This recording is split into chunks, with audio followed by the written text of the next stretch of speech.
Tapi jangan sampai kita beranggapan karena sudah menjadi pejabat tidak punya hak asasi manusia. Kan jadi ini negara apa kalau begitu, orang mana mungkin mau jadi pejabat lagi. Itu yang mau kita jaga. Jangan sampai ada korban-korban selanjutnya yang dapat dipaksa, Anda harus tunjukkan. Dan mereka jadi menunjukkan. Bukan hanya ini menunjukkan ijazah loh, apapun itu loh nanti.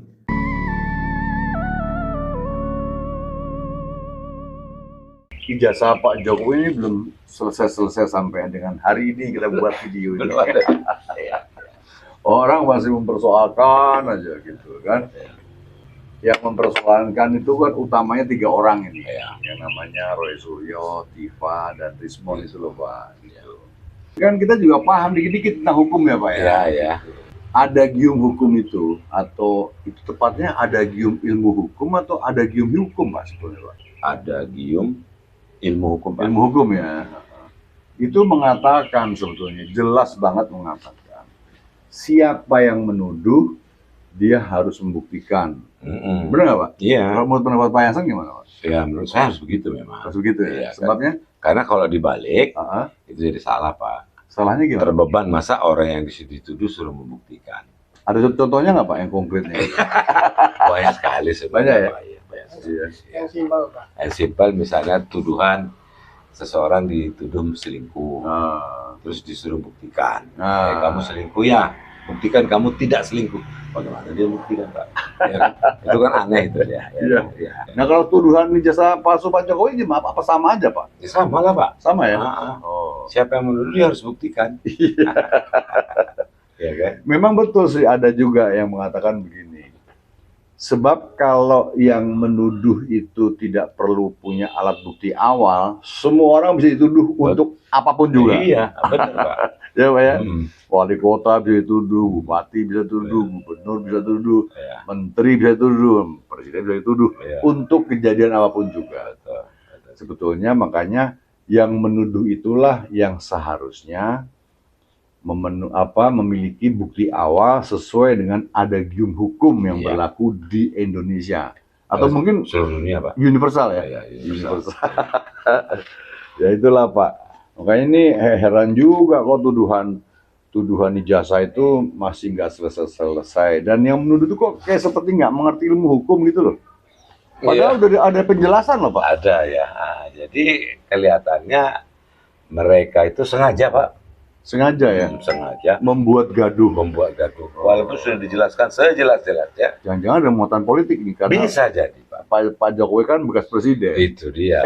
By the way Pak, penuduhan ijazah tuduhan ijazah palsu Pak Jokowi itu sudah 4 tahun yang lalu Pak. Udah lama sebetulnya. Lama kan. Ada 2 orang yang udah masuk penjara. Nah, itu dia. Tapi nggak ada jerai juga kan? Memang masuk penjara bukan karena tuduhan. Oh bukan ya, beda ya. Kalau nggak salah sih, kalau nggak salah tentang penistaan agama. Atau para penggoreng ini memang berlatar belakang hobi menggoreng kan Pak? Jangan-jangan ada kaitan politik tertentu. Jangan. Gitu. Kita lihat Pak, penjelasan dari Yakub Hasibuan. Beliau itu pengacaranya Pak Jokowi. Anak muda Pak, cukup cerdas juga. Lihat Pak ya. Apa alasan paling logis dari seorang Joko Widodo kenapa nggak mau menunjukkan ke publik saja? Ini ijazah saya. Terima kasih sudah nanya ini Mbak, karena itu pertanyaan yang sangat tajam yang harus dan sangat relevan di topik ini menurut saya. Saya sangat menghormati Pak Arso Sandi tentunya, dan saya sangat apresiasi perilaku beliau untuk menunjukkan itu. Tapi sebenarnya dalam lubuk hati saya yang paling dalam itu peristiwanya itu saya sayangkan. Kenapa saya sayangkan? Sayangkannya itu karena kalau ini menjadi gold standard semua orang, maka ada gium ataupun teori ataupun asas yang menyatakan ia membuktikanlah yang menuduh yang harus membuktikanlah jadi tidak berlaku lagi. Ini sebenarnya yang kita takutkan Mbak. Bayangkan semua pejabat negara, walaupun seperti Pak Arso Sandi, kembali lagi saya sangat menghormati dan saya rasa itu sangat negarawan yang beliau lakukan. Dengan timingnya juga mungkin beliau perlu melakukan itu. Tapi kalau itu sampai terjadi terus-menerus, semua orang akan jadi korban berikutnya Mbak. Jadi ketika saya diskusi pun ini jauh sebelumnya, sebelum ada Pak Arso Sandi ini, saya diskusi dengan Pak Jokowi dan tim semua. Salah satu poinnya adalah kita mau perkara ini selesai dan Pak Jokowi tidak mau menunjukkan. Karena kita tidak mau orang bisa dipaksa oleh orang yang tidak memiliki kewenangan apapun untuk melakukan hal yang bukan merupakan kewajibannya. Karena setiap orang memiliki hak konstitusional, Mbak. Termasuk Pak Jokowi. Apa kita mau menormalisasi kalau Anda pejabat, Anda sudah siap harus melepaskan hak konstitusional? Kan tidak mungkin, kita negara hukum. Saya yakin, saya juga maklumi kalau oke, sebagai pejabat ada beberapa hak-hak yang mungkin berubah. LKHPN harus lapor. Betul, jumlah harta dan jumlah lain-lain. harta. Tapi itu semua ada peraturan perundang-undangannya kan. Sudah diatur mana. Tapi jangan sampai kita beranggapan karena sudah menjadi pejabat tidak punya hak asasi manusia. Kan jadi ini negara apa kalau begitu? Orang mana mungkin mau jadi pejabat lagi. Itu yang mau kita jaga. Jangan sampai ada korban-korban selanjutnya yang dapat dipaksa. Anda harus tunjukkan. Dan mereka jadi menunjukkan. Bukan hanya ini menunjukkan ijazah loh. Apapun itu loh nanti. Anda coba kemarin perkara ini karena cukup banyak. Saya sudah banyak datengin diskusi-diskusi, mungkin banyak contoh-contoh lucu. Terakhir di salah satu acara TV juga ada mengatakan, kebetulan kontranya Pak Roy. Pak Roy, coba saya tanya, kalau saya bilang Anda selingkuh, saya coba tunjukkan Anda tidak selingkuh. Ya gimana coba buktiin Anda tidak selingkuh? Justru kalau saya bilang Mbak Frisian selingkuh, ya saya harus buktiin dong. Ini buktinya. Kok saya jadi membuktikan sebaliknya? Itu logika. Itu logika yang sederhana. Itu yang mungkin mengenai tadi menunjukkan ijazah itu yang paling fundamental menurut kami, sehingga kami rasa memang itu tidak baik menjadi contoh hukum. Itu presiden yang sangat buruk jika diteruskan. Walaupun kembali lagi Pak Jokowi dari awal konsisten loh Mbak. Kalau ini diminta oleh pihak yang berwenang, pasti termasuk oleh Polri ketika di penyelidikan itu diminta untuk dilapor, diberikan Mbak, bukan hanya ditunjukkan. Boleh nggak Pak Jokowi kami minta untuk dilakukan pemeriksaan lapor, ditunjukkan dengan sukarela. Dan itu ketika kami lapor, kami justru agak belum tahu nih Pak Jokowi gimana nih, berkenan atau tidak ya. Karena kan belum ada upaya paksa Mbak, baru penyelidikan. Ternyata pas kita sampaikan, beliau bilang, lanjutkan Mas, silakan kapan aja saya kirim. Wah, lega. Berarti memang dari awal Pak Jokowi tetap konsisten, dan memang kami tahu bahwa memang tujuan beliau adalah itu tadi, untuk jangan sampai ada korban-korban selanjutnya. Yakub sendiri sudah pernah melihat secara fisik ijazah Pak Jokowi? Sudah pernah. Ketika kami diundang di awal-awal kasus itu, tentunya kami memiliki kewajiban juga sebagai kuasa hukum untuk memeriksa semua dokumen, dan Pak Jokowi sangat mengerti itu. Kami melihat semuanya, nilai-nilainya. Banyak sampai ada bercandaan, ada satu nilai yang bukan hanya kuliah ya, dari SMA, semua kita lihat semua ijazahnya. Oh iya? Dulu Pak Jokowi cukup banyak nilai bagus, ijazah dari awal. SD, SMP, SMA, kita lihat semua, sampai banyak bercandaan di internal kita. Ih, bagus juga Pak nilai Bapak gitu. Beliau ketawa aja. Enggak lah, katanya biasa aja. Jadi sudah lihat fisiknya ya? Sudah lihat fisiknya di rumah beliau waktu itu. Yakub Hasibuan tuh menjelaskan dengan pelan-pelan, terstruktur. Ada ilmu hukum itu mengatakan bahwa yang menuduh harus punya alat bukti awal, Pak. Nah, yang kedua, tuduhan itu juga jangan sampai melanggar hak asasi manusia. Betul. Oleh karena itu, kembali lagi, si penuduh itu harus punya bukti awal atas tuduhannya. Menurut Pak Hansen gimana, Pak? Tadi sudah dijelaskan oleh Yakub tadi Pak ya. Betul. Dan dia ada satu bandingan dia buatkan ke Pak Jokowi, yaitu Pak Asrul Sani ya. Betul, Pak Asrul Sani yang bersedia. Dituduh juga dia bahwa menggunakan ijazah palsu, kalau nggak salah ijazah dari Polandia atau Warsawa sana lah Pak itu. Dia tunjukkan. Ditunjukkan sama Pak Susani. Iya kan. Itu sekelumit kan dia singgung tadi Pak. Iya. Dia juga di satu sisi setuju saja dengan Pak Asrul Sani tadi. Betul. Tapi di hati kecilnya tidak setuju. Karena itu berpotensi tuduhan jadi liar. Siapapun bisa menuduh orang tanpa memegang bukti. Tapi kalau seseorang kayak Asrul Sani itu kemudian dituduh, kemudian tunjukkan jasanya, kemudian selesai, itu hanya Asrul Sani. Asrul Sani ini kan seorang sarjana hukum juga. Sekarang menjadi hakim Mahkamah Konstitusi yang diangkat dia pada tahun 2024. Nah, saya melihat bahwa apa yang dilakukan oleh Asrul Sani ini dengan menunjukkan ijazahnya pada saat dia dituduh, itu menurut saya tidak sepantasnya ya. Dia sebagai seorang ahli hukum, sarjana hukum, kamu nggak tahu ya ahli atau enggak ya. Ahli Mahkamah Konstitusi loh Pak. Tapi dia tidak melihat bahwa dampak ke depannya dengan dia menunjukkan ijazahnya ke para yang menuduh, gitu yang ya. menuduh. Karena seperti yang tadi juga oleh Yakub tadi. pengacaranya Pak Jokowi disampaikan bahwa dengan menunjukkan ijazah tersebut, maka itu menyebabkan dampak yang kedepannya, dampak hukum ya kedepannya, di mana orang bisa sembarangan kemudian menuduh seseorang, maka dia harus menunjukkan bukti awal. Kemudian yang dituduh itu yang harus menunjukkan bukti. Selain dia seorang hakim Mahkamah Konstitusi, dia kan juga seorang politikus Pak. Ini. Jadi sepertinya seperti ada skenario gitu loh, ya, bahwa kan tuduh saya bahwa ijazah saya palsu, nanti saya akan nunjukkan ijazah saya, seakan-akan seperti itu, seakan-akan didesain gitu loh. Orang bisa berpretensi seperti itu, Pak. Ini ada lagi pendapatnya, Pak, dari Irjen Pol Arianto Sutadi Purnawirawan. Nah, sekarang kalau nggak salah dia adalah staf ahlinya Kapolri. Kita lihat pendapatnya Pak Irjen Pol ini, Pak ya. Saya sudah mengikuti kasus ini meskipun tadi dikatakan tahunan ya, tapi baru mengikuti kasus ini mulai bulan April dulu. Di sini juga saya panggil. Dari pertama kali saya datang sini, saya sudah mempunyai pendapat, dan pendapat itu tidak berbeda-beda sampai sekarang, Pak. Masih ada catatannya. Bahwa kasus ini ya sebetulnya ini sengketa antara orang yang pembenci Jokowi melawan pendukungnya Jokowi. Kira-kira itu aja. Dan kemudian NTP-nya adalah tuduhan penggunaan ijazah palsu. Sementara yang satu pihak yang menuduh itu ijazah palsu itu membuktikan dengan caranya sendiri ya, dengan penelitian dan pakai tempat dalam buku dan sebagainya, melalui medsos dan sebagainya. Sementara yang mempertahankan sana Pak Jokowi itu laporan ke jalur hukum.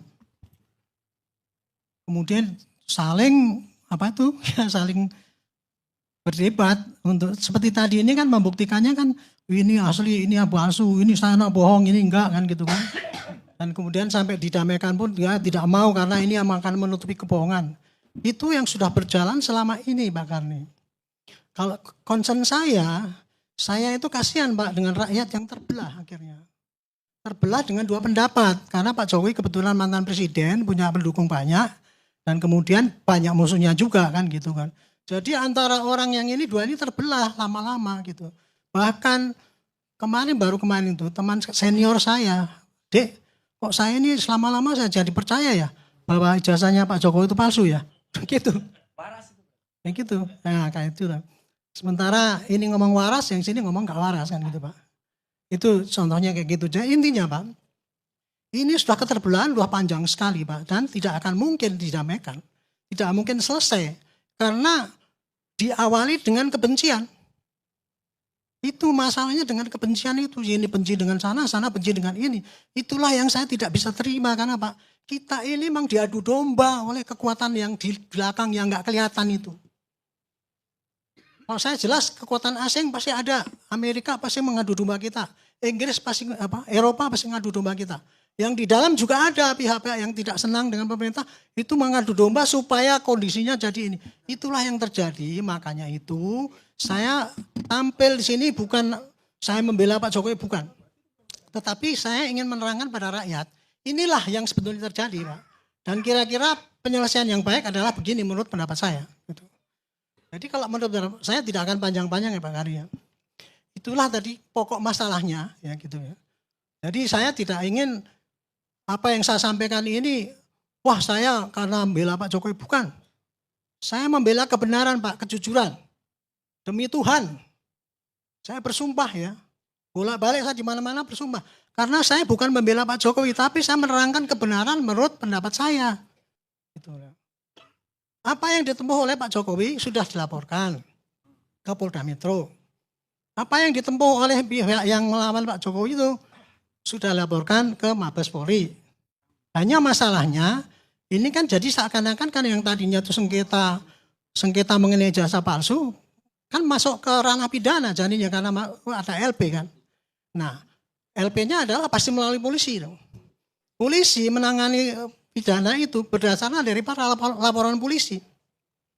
Laporan polisi yang disampaikan kepada Bareskrim oleh para yang kontra Pak Jokowi itu, ya, bahwa mengatakan Pak Jokowi menggunakan ijazah palsu, kira-kira begitu poinnya gitu. Nah kemudian saya ya pengalaman sebagai penyidik ya, penyidik Bareskrim begitu mendapatkan laporan adanya penggunaan ijazah palsu oleh Pak Jokowi, pasti dia akan mencari alat bukti. Buktinya apa? Kalau orang mendudukan ijazah palsu, contoh yang paling mudah adalah orang menggunakan uang palsu lah. Maka pasti Pak ini memakai uang palsu membeli kambing. Mana uang palsunya? Pasti nomor satu, ada nggak itu bukti uang palsu itu? Nah, sama juga yang di Bareskrim itu. Ketika dilaporkan bahwa itu menggunakan ijazah palsu ketika pemilihan dan sebagainya, sampai laporan itu dibuat, disampaikan kepada Bareskrim, tidak ada barang alat bukti yang palsu itu. Makanya laporannya tidak diterima menjadi LP, masih dalam pengaduan. Masalahnya kayak gitu Pak. Jadi sampai ditunggu sampai 6 bulan laporan itu Desember ya 2024. Sampai bulan April tidak ada tambahan bukti awal. Sehingga akhirnya Bareskrim memutuskan tidak ditemukan pidana. Bahkan ya karena tidak ada ditunjukkan barang itu yang dituduh palsu itu oleh para pelapor, Bareskrim mengeceknya ke UGM. Karena syarat teori, kalau membuktikan ijazah palsu itu, saya sekalian membantah para ahli hukum yang mengatakan ya Pak, kalau ada ijazah palsu itu harus ijazahnya dulu dibuktikan di pengadilan. Tidak. Kalau polisi mendapatkan laporan bahwa Pak ini pakai uang palsu, dia cukup tanya kepada Bank Indonesia atau Peruri. Ini asli apa tidak? Tidak tanya hakim. Hakimnya kan nggak ngerti apa-apa. Itu loh kalau mau buktikan apa. Sama juga dengan ijazah ini. Bareskrim meskipun tidak ditunjukkan yang palsu itu, dia melacak ke UGM. UGM menyatakan dokumen dari 100 atau 80 itu pesertanya itu masing-masing itu dokumennya itu ada 20 halaman. Itu mulai dari pendaftaran sampai pinjam buku di laboratorium, KKN, foto-foto ini dan sebagainya, lengkap itulah. Disitulah kemudian Bareskrim mengambil kesimpulan bahwa Pak Jokowi memang lulus dari sana. Kalau dia lulus dari sana kan otomatis kan dia punya ijazah. Enggak peduli itu ijazahnya asli apa tidak, enggak peduli karena itu diakui sebagai lulusan sana. Kan gitu ya. Sekarang esensi daripada ijazah yang asli itu gitu. Apakah kalau kemudian orang itu sudah lulus, kemudian ijazahnya hilang, kemudian dia minta duplikat, apakah enggak boleh? Tapi kan intinya kan orang yang punya ijazah yang asli itu pasti dia sudah mengikuti pendidikan di pendidikan itu yang mengeluarkan. Itulah dari secara prosedural Bareskrim menyatakan bahwa itu sudah cukup. Tapi masih kurang. Karena apa? Karena yang sana kan mendesak terus. Akhirnya pakai lapor. Carilah lapor itu tadi. Sebetulnya kalau membuktikan ijazah yang analog seperti itu cukup dari UGM sudah cukup. Selesai. Tetapi kalau untuk membuktikan itu kemudian diperiksa lapor juga itu Pak. Ijazahnya yang Pak Jokowi itu dibandingkan dengan 3 ijazah yang masuknya sama sampai keluarnya sama. Identik hasilnya. Kalau pemeriksaan lapor itu istilahnya adalah identik. Tidak asli atau enggak. Tapi identik dengan ijazah-ijazah asli yang lain. Maka Bareskrim berkesimpulan bahwa itu tidak ada ijazah yang palsu itu tadi. Itulah makanya kemudian penyidikan yang di Bareskrim berhenti. Nah, sebaliknya yang di Polda Metro, Pak Jokowi melaporkan dia dicemarkan dan sebagainya gitu ya. Tetapi para pendukungnya enggak, bukan hanya itu. Ada fitnah, ada tuduhan, ada pencemaran dan sebagainya gitu. Dan sayangnya selama itu ya, mulai dari proses April sampai sekarang ini, hampir tiap hari kan ada jejak-jejak digital. Itulah yang dikumpulkan oleh Polda Metro. Sehingga sampai kurang lebih April kemarin sampai kemarin itu ditetapkan sebagai tersangka. Itu saksinya 130, saksi ahlinya 20, barang buktinya 712 barang bukti. Barulah itu ditetapkan sebagai tersangka. Itu sebagai suatu prinsip kehati-hatian daripada polisi ya, dalam hal ini Polda Metro, untuk melayani masyarakat dengan sebaik-baiknya. Gitu, kira-kira gitulah. Tapi oke lah. Nah, kemudian kalau saya pribadi ya selama dulu saya resah saya. Saya merasa wah ini gimana ya kok rakyat kok gini terus gitu. Tapi sekarang saya udah lega karena apa? Itu sudah jalan mengerucut kepada hampir selesai lah kira-kira dengan ditentukan sebagai tersangka itu. Kemudian kan ini tinggal, tapi ketika sudah yang tersangka kemarin, kan dari pihak sana kan enggak, saya masih punya saksi yang meringankan. Itu saksi 720 enggak penting, enggak penting. Yang penting saksi saya yang benar. Oke. Polisi Polda Metro masih bagus, Pak. Masih memberikan kesempatan. Oke lah. Saya pakai ketentuan KUHP yang baru bahwa kalau ada saksi yang meringankan harus diterima itu. Dikasih kesempatan, silahkan gitu. Jadinya kan agak mundur lagi itu prosesnya itu. Nah, kemudian kalau saya ditanya, ya ini kira-kira baiknya penyelesaian ini bagaimana Pak? Kalau saya pribadi ya Pak Karni, ini sebagai akhir saya itu. Ini karena sudah lama ini Pak, masing-masing menganggap benernya, bahkan tadi itu kan masing-masing menganggap benernya sendiri-sendiri. Tidak bisa Pak, ini kalau diselesaikan aja dengan menurut kemauan dari pihak sini. Gitu. Harus dibuktikan syarat clear, transparan di pengadilan. Karena di pengadilan itu tadi, pembuktian itu tadi secara detail Pak. Secara detail artinya apa? Alat buktinya diambil itu cek dulu sah apa tidak. Kemudian alat buktinya itu masuk akal apa tidak. Berkesesuaian apa enggak dengan yang lain. Itulah nanti terlihat sekali, detail sekali Pak. Bahwa oh ya memang kayak gini. Nah kemudian kalau itu sudah sampai di pengadilan, maka akan kelihatan mana yang baik, mana yang benar, mana yang salah.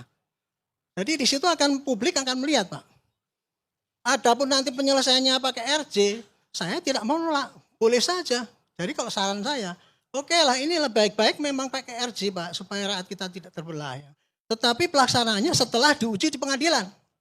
Jadi orang bisa tahu mana yang betulnya benar, dan mana yang benar tapi yang ngaku benar atau gimana gitu. Jadi kira-kira itu Bang Kani. Kalau saran saya, teruskan sampai pengadilan supaya diuji sampai hakim, sampai terakhir. Karena RJ kan sekarang bisa dilakukan di tingkat penyelidikan, penyidikan, penuntutan. Apalagi di pengadilan. Gitu. Saya kira itu, Bang Kani. Terima kasih. Atas penjelasan dari Pak Arianto Sutadi, Irjen Pol Purnawirawan Arianto Sutadi itu Pak Arianto tuh ingin berusaha menjelaskan bahwa tentang tuduhan ijazah palsu Pak Jokowi itu kayaknya lebih banyak tentang kebencian gitu loh. Gitu ya. Kebencian terhadap ya Pak Jokowi itu. Gitu. Menurut Pak Jansen, kok orang bisa benci sama Pak Jokowi itu kira-kira kenapa sih Pak? Nah, itu dia. Dia kan sempat menyebutkan itu Pak. Iya. Kalau dia teliti selama kurang lebih 6 bulan ini kan dia ikuti. Sebetulnya sengketa kata dia. Oh, sengketa. Sengketa atas dasar kebencian. Atas dasar kebencian, betul. Cuma masalah kebencian ini kalau Pak Eko tanya saya, kenapa mereka benci? Ini banyak masalah. Banyak masalah. Banyak Pak. Banyak. Apa tuh Pak misalnya? Di antaranya orang-orang ini pernah merasa dirugikan, tidak dapat fasilitas selama pemerintahan Jokowi, atau dipecat dari jabatan, atau dipecat gitu loh Pak ya. Ada masalah politik dan masalah apa itu Pak? Ekonomi apa? Ekonomi dan ya pasti politik. Ya. Nah, si pengadunya itu banyak persoalannya Pak. Pertama dia berusaha mengulik ijazah Pak Jokowi, ya kan? Kemudian nggak cukup dengan itu dia membuat buku. Selain membuat buku, juga mengaku-ngaku melakukan penelitian. Kemudian pakai medsos. Nah, medsos ini loh yang cenderung memecah belah bangsa ini, Pak. Karena medsos itu dilihat jutaan orang, Pak. Betul. Ya kan? Nah, ini kemudian terasa ada perpecahan gitu kalau menurut Pak. Apa tadi Arianto tadi itu. Ada kelompok yang melaporkan ke Bareskrim tentang dugaan pemalsuan ijazah oleh Pak Jokowi itu S1 dari UGM itu loh Pak. Kemudian si Bareskrim melakukan pengumpulan data gitu, datang ke UGM membandingkan dengan ijazah sejenis dan sebagainya. Kemudian didatangkan ahli, sekian banyak ahli gitu loh Pak. Untuk mengecek apakah ijazah Pak Jokowi ini palsu atau asli gitu. Bareskrim nggak cukup itu juga, kemudian meningkatkan pengumpulan data dan keterangan itu melalui LAPFOR, laboratorium forensik. Padahal kalau katanya kalau hanya menganalisis ijazah begitu aja nggak perlu pakai LAPFOR, ya. Cukup dengan penelitian, membandingkan, bertanya kepada UGM yang mengeluarkan, gitu-gitu. Laporan Pak Jokowi itu bukan kepada Bareskrim, tapi kepada Polda Metro Jaya. Gitu. Melaporkan, tapi bukan atas dasar tuduhan dugaan bisa palsu, tapi atas dasar penghinaan, pencemaran nama baik. Termasuk juga ada undang-undang ITE atau apa. Polda Metro Jaya merespon atas laporan Pak Jokowi itu. Kemudian Polda Metro Jaya berusaha menganalisis juga. Nah, ada sekian banyak bukti katanya Pak Polda Metro Jaya ya. Kemudian juga ada keterangan ahli juga Pak yang atas tuduhan, atas aduan Pak Jokowi. Diresponnya begitu oleh Polda Metro Jaya. Atas dasar respon itu lahirlah ketersangkaan terhadap beberapa orang. Nah, menurut pendapat Pak Jansen tentang laporan Pak Jokowi ke Polda Metro Jaya terhadap yang menghasilkan beberapa tersangka akhirnya itu bagaimana Pak? Nah itu kan mereka malah melapor ke Pak Jokowi di Bareskrim Pak. Awalnya ada kelompok yang ke Bareskrim. Oke. Oleh Pak Jokowi dia melaporkan kalau Pak Jokowi, kalau Pak Jokowi milih ke Polda. Metro Kenapa Jaya. ya ke Polda itu? Reasoningnya sederhana Pak. Karena kasus ini bermuara di wilayah Jakarta adalah laporannya ke Polda. Skopnya dibatasi oleh Pak Jokowi. Kalau mereka ini kan maunya berskup nasional. Oh, makanya ke Bareskrim. Ke Bareskrim. Namanya juga mau merusak nama baik. Kalau bisa seluruh dunia tahu. Kan itu niatnya Pak. Nggak hanya Indonesia ya. Seluruh dunia tahu. Seluruh dunia tahu. Kan itu tujuannya. Nah, mudah-mudahan sih segera cepat selesai Pak ya. Iyalah, kalau susah dipanggil dan datang itu segera diproses Pak. Segera diproses. Iya. Nah, kita nggak tahu tidak lanjutnya ya. Tapi kira-kira setelah ini akan terjadi apa? Feeling saya, siapapun yang mereka ajukan ya mentah juga nanti. Mentah juga ya. Mentah ya. Betul. Tetap akan berakhir di pengadilan. Pengadilan, ya itu dia. Tadi seperti Pak Sutaji bilang kan, apapun itu nanti harus diselesaikan di pengadilan. Iya betul. Apapun masalah tentang dugaan tuduhan jasa palsu ini tidak harus diselesaikan di pengadilan. Supaya clear. Nah itu Pak ya. Iya. Jadi memang masyarakat itu sedang menunggu kapan selesainya kasus ini di pengadilan. Betul. Bukan negosiasi, bukan apa namanya itu? Mediasi, bukan ya. Tapi dibuka kemungkinan RJ Pak. RJ itu apa? Restoratif Justice. Restoratif Justice. Kira-kira supaya apa tuh Pak Restoratif Justice itu? Supaya kedua belah pihak walaupun sudah saling tahu salah benarnya berdamai. Oh berdamai. Nah kita tanya pendapat Pak Pri nih. Pak Pri setuju juga dengan damai ini Pak? Dalam kasus penghinaan ini Pak. Pidana ya Pak ya? Saya ya pidana, tetapi penghinaan ya. Itu saya kira karena yang merasakan itu Pak Jokowi ya. Pak Jokowi, ya kan. Jadi janganlah orang lain nganggap bahwa akan lebih baik dilakukan SRG itu. Ya. Mereka nggak tahu perasaan Pak Jokowi seperti apa, walaupun itu dia Pak Fri. Di sini dan jangan dianggap kemudian kalau nggak Pak Jokowi nggak menyetujui untuk RG lalu Pak Jokowi bukan negarawan. Bisa jadi Pak. Itu terserah. Iya. Tapi kalau saya sejauh ini selama 2 periode dan juga menghadapi situasi yang boleh dibilang menjepit Pak Jokowi ya, atau menjadikan Pak Jokowi selama ini tidak bereaksi. Ya kan, tidak bereaksi. Tapi Pak Yasa ada pendapat lain Pak. Coba. Saya begini Pak. Kan tadi Asusani aja menunjukkan orang menganggap dia negarawan. Khususnya Yakob yang ngomong. Yakob yang ngomong kan negarawan. Begitu aja negarawan Pak. Bagaimana kalau dia memaafkan? Bagaimana? Sangat negarawan. Tahu nggak Yakob itu apa Pak? itu nyindir, Pak. Boleh jadi. Nyindir Arsul Sani. Makanya dia bilang sebelah hatinya nggak Iya, setuju. itu nyindir, Iya. Pak. Dalam hati Gitu. kecilnya nggak setuju. Nggak setuju. Nyindir, Ya. iya. Iya, Oh, masa seperti itu sebagai negarawan gitu. Dan Pak Jokowi mesti diingat juga Pak, ada yang perkataannya sangat mengagetkan. Saya sudah dihina sehina-hina. Saya sudah direndah serendah-rendahnya. Iya. Direndahkan serendah-rendahnya. Itu Serendah-rendahnya. kan menyakitkan. Apa? Iya. Sebuah ungkapan yang karena jengkelan yang luar biasa. Iya. Gitu Pak ya? Manusiawi sih. Bukan cuma jengkel, ya, Kemarahan, sudah ya. sakit, Pak. Sakit hati ya, sakit Manusiawi lah. Ya, manusiawi Pak. Kita tunggu langkah selanjutnya Pak. Ya, oke. Siap. Ya.